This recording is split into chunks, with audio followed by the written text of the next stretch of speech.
నమస్కారం మిత్రులారా.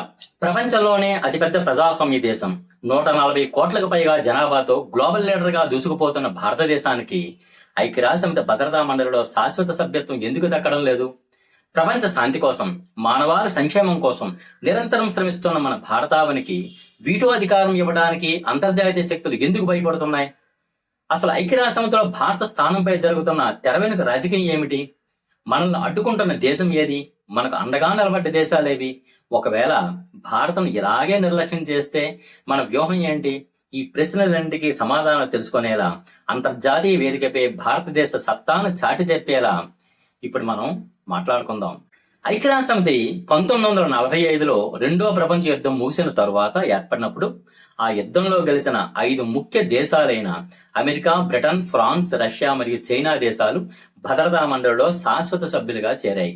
ఆ సమయంలో భారతదేశం ఇంకా బ్రిటిష్ పాలనలోనే ఉండడం వల్ల మనకు ఆ స్థానం దక్కలేదు. స్వతంత్రం వచ్చిన తరువాత కూడా అప్పటి అంతర్జాతీయ రాజకీయ పరిస్థితులు, వ్యూహాత్మక కారణాల వల్ల భారత్ ఈ స్థానానికి దూరంగానే ఉండిపోవలసి వచ్చింది. కాలక్రమేణా ప్రపంచంలో అతిపెద్ద ప్రజాస్వామ్య దేశంగా, అత్యధిక జనాభా కలిగిన దేశంగా, ప్రపంచంలోనే 5వ అతిపెద్ద ఆర్థిక వ్యవస్థగా ఎదిగినప్పటికీ ఐక్యరాజ్య సమితి నిబంధనల ప్రకారం భద్రతా మండలిని విస్తరించాలంటే ఐక్యరాజ్య సమితి చార్టర్ను సవరించాల్సి ఉంటుంది. దీనికి కనీసం 3/2 దేశాల మద్దతుతో పాటు ప్రస్తుతం 5 శాశ్వత సభ్య దేశాల ఏకగ్రీవ ఆమోదం తప్పనిసరి కావడం మనకు పెద్ద అవరోధంగా మారింది. ఇక్కడ మనం ముఖ్యంగా మాట్లాడుకోవాల్సింది వీటో అధికారం గురించి. భద్రతా మండలిలోని 5 శాశ్వత దేశాలకు ఉండే అత్యంత శక్తివంతమైన అధికారమే ఈ వీటో అధికారం. ప్రపంచంలోని మిగిలిన అన్ని దేశాలు కలిసి ఒక నిర్ణయాన్ని ఆమోదించిన ఈ 5 దేశాల్లో ఏ ఒక్క దేశం వ్యతిరేకంగా ఓటు వేసినా ఆ నిర్ణయం అక్కడికక్కడే రద్దయిపోతుంది.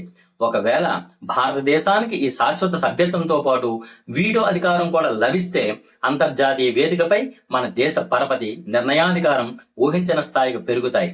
మన జాతీయ ప్రయోజనాలకు, కాశ్మీర్ వంటి అంతర్గత విషయాలకు వ్యతిరేకంగా వచ్చే ఎలాంటి తీర్మానాలైనా మనం ఒంటి చేత్తో అడ్డుకోవచ్చు. అయితే ఒకవేళ భారత్ను శాశ్వత సభ్యురాలిగా అంగీకరిస్తే కొన్ని అంతర్జాతీయ సమస్యలు కూడా తలెత్తుతాయి.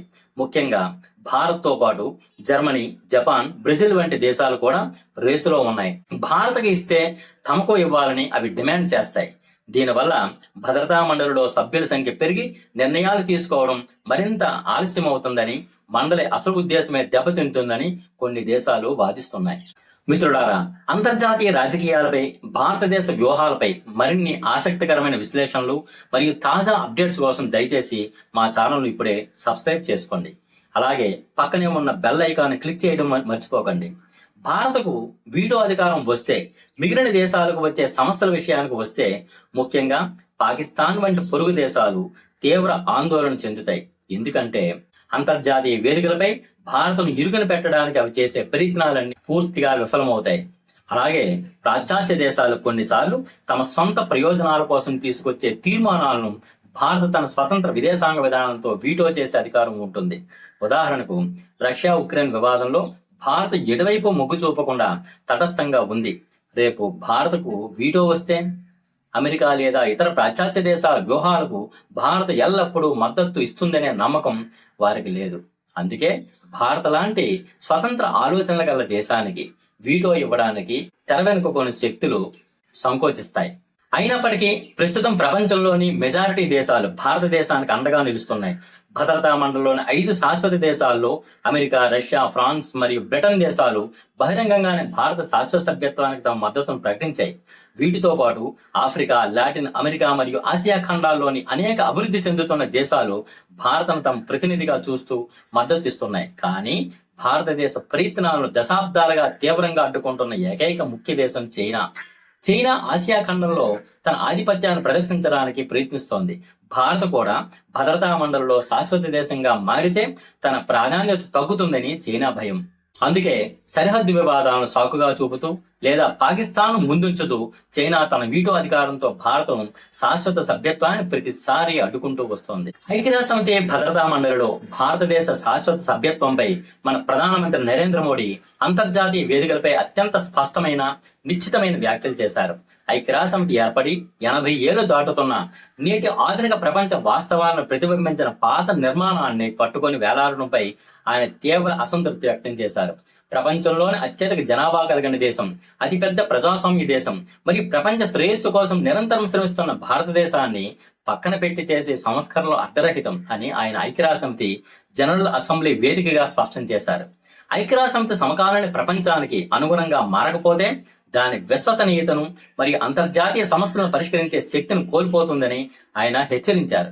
ఒకవేళ ప్రస్తుత శాశ్వత సభ్య దేశాలు, ముఖ్యంగా చైనా వంటి దేశాలు తమ వీటో అధికారంతో భారత్ను శాశ్వత సభ్య దేశంగా అంగీకరించకపోతే భారతదేశం చేతులు ముడుచుకొని కూర్చోవడం లేదు.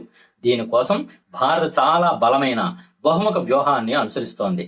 అందులో మొదటిది బహుపాక్షిక ప్రత్యామ్నాయ వేదికలను బలోపేతం చేయడం. ఐక్యరాజ్యసమితి మనకు సరైన గుర్తింపు ఇవ్వనప్పుడు ప్రపంచాన్ని శాసించగల శక్తి ఉన్న క్వాడ్, బ్రిక్స్, G20 మరియు షాంఘై సహకార సంస్థ వంటి కూటములలో భారత్ అత్యంత కీలక పాత్ర పోషిస్తోంది. ముఖ్యంగా భారత్ ఆతిథ్యం ఇచ్చిన G20 సదస్సు ద్వారా ఐక్యరాజ్యసమితి చేయలేని పనిని భారత్ చేసి చూపించింది. ఆఫ్రికన్ యూనియన్ ను G20లో శాశ్వత సభ్యురాలుగా చేర్చి ప్రపంచ నిర్ణయాధికారంలో వెనుకబడిన దేశాలకు భారత్ గొంతుకగా మారింది. దీనివల్ల ఐక్యరాజ్యసమితి కంటే ఈ ప్రత్యామ్నాయ కూటమిలే ప్రపంచానికి ఎక్కువ ఉపయోగపడుతున్నాయనే భావన బలపడుతోంది.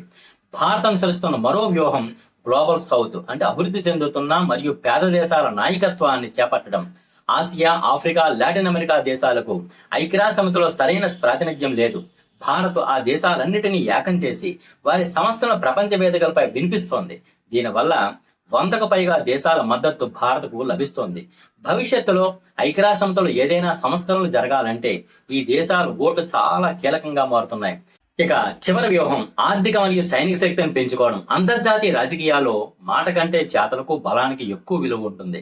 భారత ప్రపంచంలోనే అత్యంత వేగంగా ఎదుగుతున్న ఆర్థిక వ్యవస్థగా మారి రక్షణ రంగంలో స్వయం సమృద్ధి సాధిస్తుంటే ప్రపంచ దేశాలే మన అవసరం కొద్దీ మనల్ని వెతుక్కుంటూ వస్తాయి.